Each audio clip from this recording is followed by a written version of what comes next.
امریکہ بدبخت نے وہ سیل کر دیا، سارے کروڑ اربوں روپیہ ان کا ہے جو امریکہ کے بینکوں میں ہے، اس نے سیل کر دیا ہے۔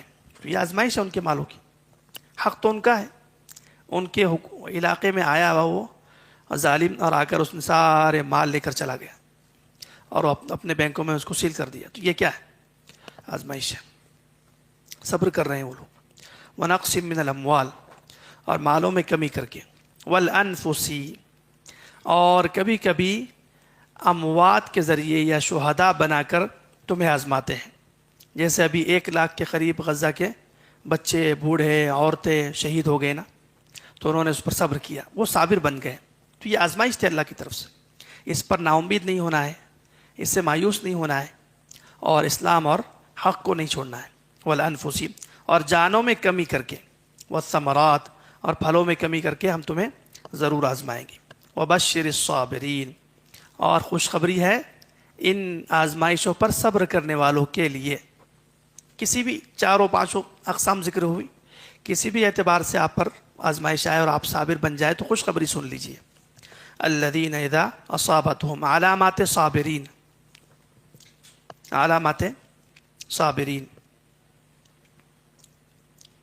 صبر کرنے والوں کی نشانی یہ ہے، الذین اذا اصابتهم مصیبہ، صبر کرنے والے وہ کہ جب پہنچتی ہے ان کو کوئی مصیبت کسی بھی قسم کی، چاہے جان میں ہو، چاہے مال میں ہو، چاہے خوف کے ذریعے سے ہو، قالوا انا للہ، تو فوراً ان کی زبان سے نکلتا ہے کہ بے شک ہم تو اللہ کی ملکیت ہے۔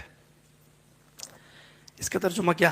کہ بے شک ہم اللہ کی ملکیت ہے، اور مالک کو اختیار ہوتا ہے اپنے مملوک میں تصرف کرنے کا۔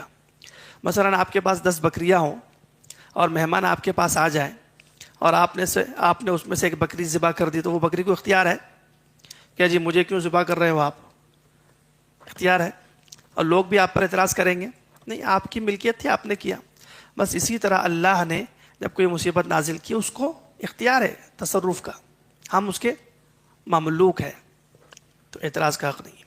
قالوا انا للہ، تو وہ کہے بے شک ہم اللہ کی ملکیت ہیں، وَإِنَّا إِلَيْهِ رَاجِعُونَ، اور بے شک ہم اسی کی طرف لوٹنے والے ہیں۔ کیا پتا کیا مطلب یہ ہے کہ ایک آدمی ویرانے میں رہے، جنگل میں رہے، اور اس کو بادشاہ اپنے محل میں بلا دے کہ بھئی یہاں آ جاؤ، تو کیا خیال ہے؟ اعتراض کی بات ہے۔ تو ہم دنیا کے دارالبلا میں، جنگل میں ہیں، اور اللہ جب ہمیں بلا دے دنیا سے تو وہ کہاں بلا رہا ہے؟ جنت کے محل میں۔ تو غم کرنے کی چیز ہے نہیں ہے۔ انا الیہ راجعون، ہم اس کے عالیشان محل اور اس کے عالیشان دار الثواب کی طرف لوٹنے والے ہیں جنت میں۔ وَإِنَّا إِلَيْهِ رَاجِعُونَ، بے شک ہم اسی کی طرف لوٹنے والے ہیں۔